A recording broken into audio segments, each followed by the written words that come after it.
$9 million invested in edible crickets. Not sustainable farming, edible crickets. Because apparently this is the solution to world hunger. I'm actually embarrassed to share that Aspire was founded by 5 McGill students. The idea was that many cricket farms could be built out of shipping containers and sent to developing countries to produce protein-rich flour, right? And that this protein-rich flour would have a lower environmental footprint than the meat or dairy industry is having. There is so much wrong with this.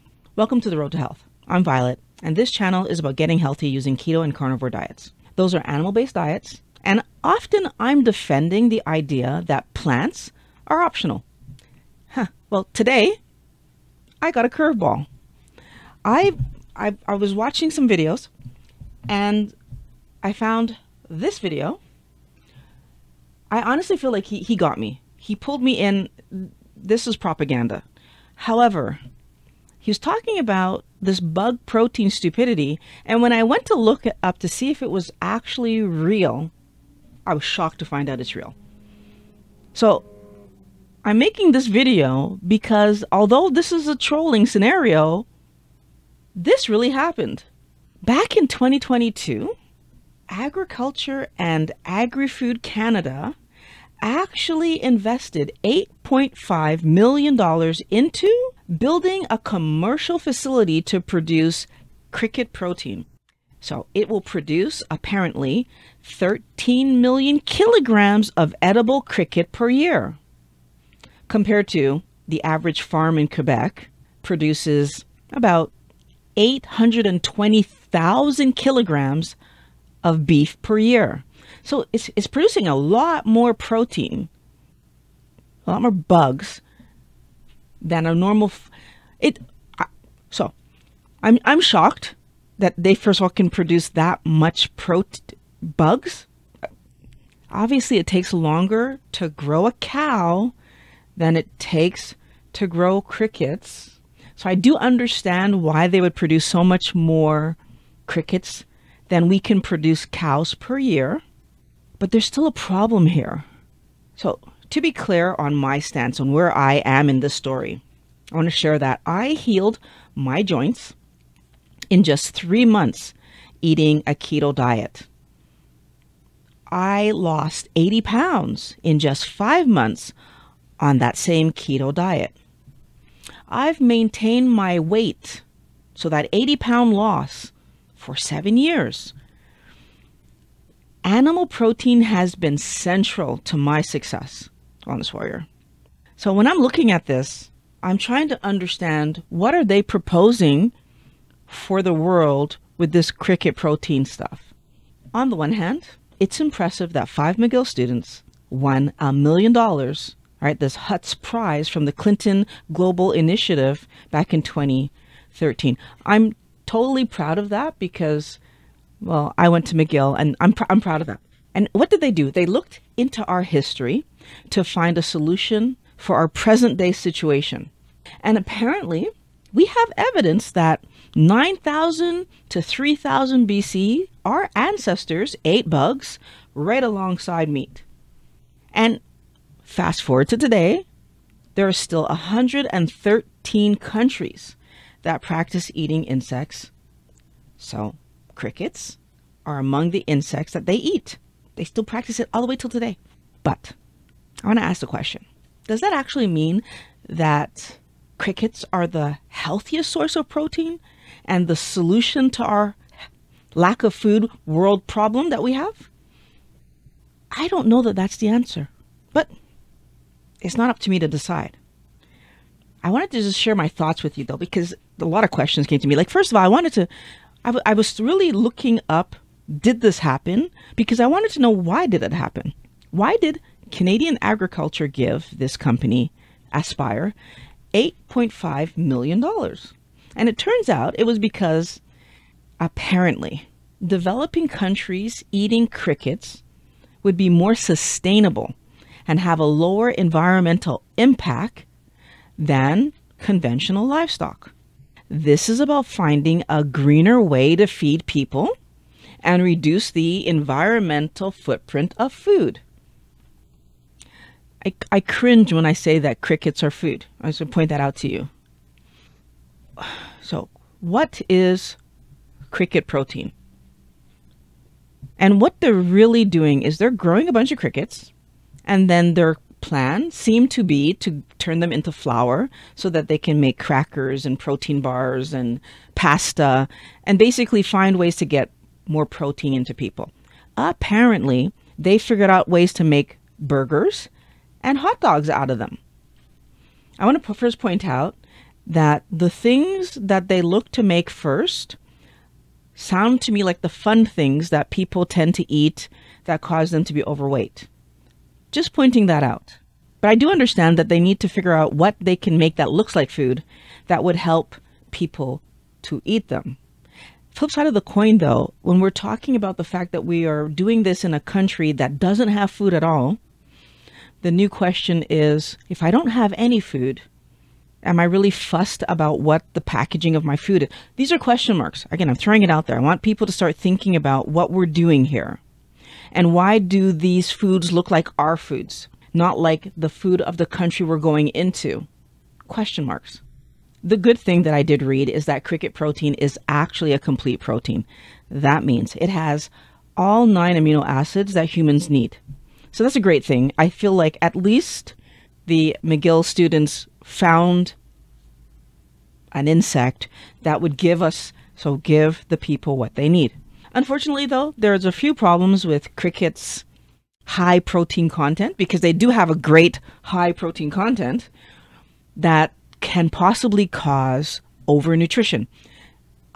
First time I ever heard that word. What I understand of it is kind of like it's possible to get too much of one amino acid versus another. So like they're not balanced correctly, if I understand that well. And basically, it can cause problems. Again, this is a new terminology for me. If somebody has a better way of describing it, please put it in the comments below, because I was confused by this.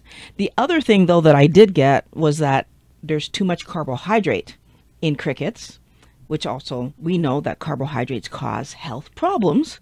If you're on a keto and carnivore diet, that's 99% of the reason we're doing this is to get away from the health problems of carbs. And although these foods, so crickets, I keep calling them food, but yeah, food. Although they're higher in fiber, the kind of fiber that they're high in is called chitin. And that's not a kind of fiber that our body knows how to use, knows how to digest properly. So again, it causes problems. And it might even cause allergies, because chitin and like the shellfish have similar qualities. Crickets are low in fat and cholesterol, which we absolutely need for good health. Crickets lack heme iron, which we absolutely need for good health. And they don't have vitamin A. Again, we absolutely need for good health. And in all honesty, I'll tell you, Wellness Warrior, the idea of eating crickets just seems so gross to me.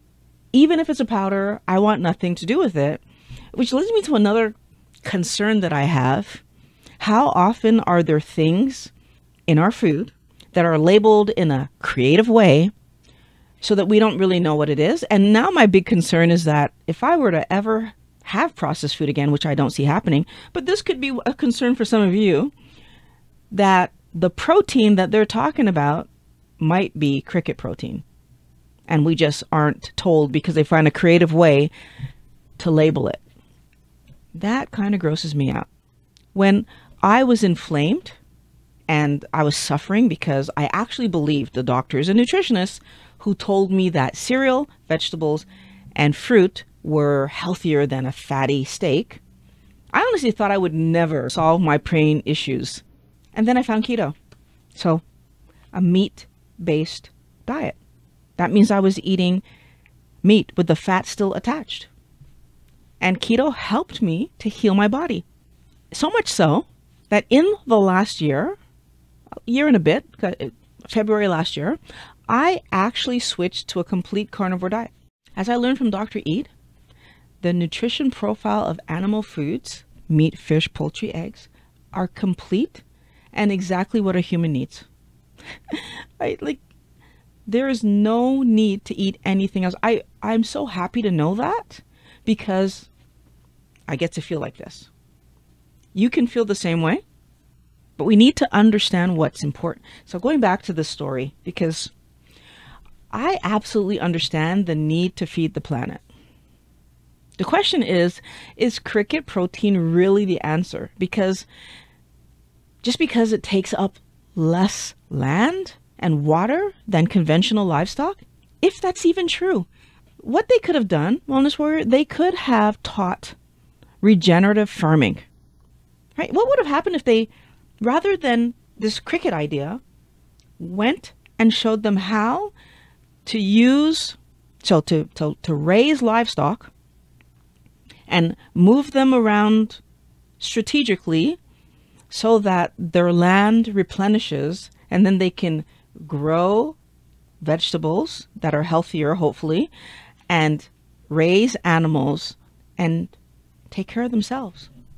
I wonder if this is about feeding the planet, or if it's about making money by introducing another product, right?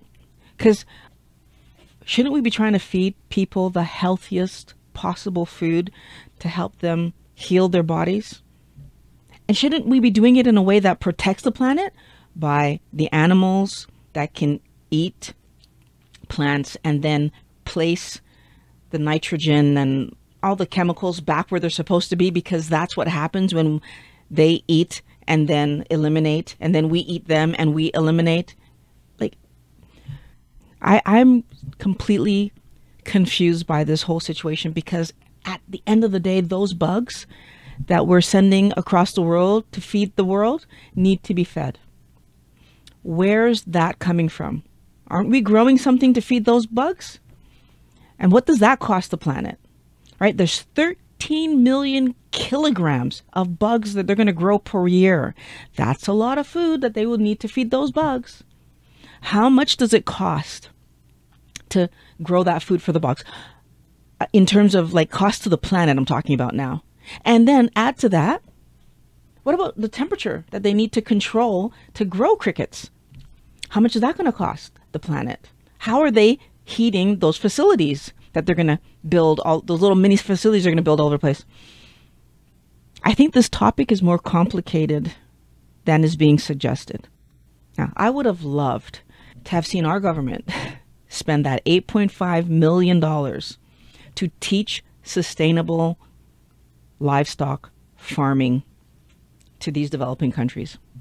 Unfortunately, profit is often driving most of the decisions that are made about our health, our planet, for all the things that you would think we would be trying to focus on, keeping our planet as healthy as possible. No, usually there's some kind of financial behind the scenes happening.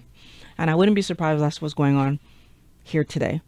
This new protein source that is cheap to produce and can make fun foods is what we're focusing on, rather than focusing on people having healthy meat, fish, poultry, and eggs, right? What they need is more crackers and pasta.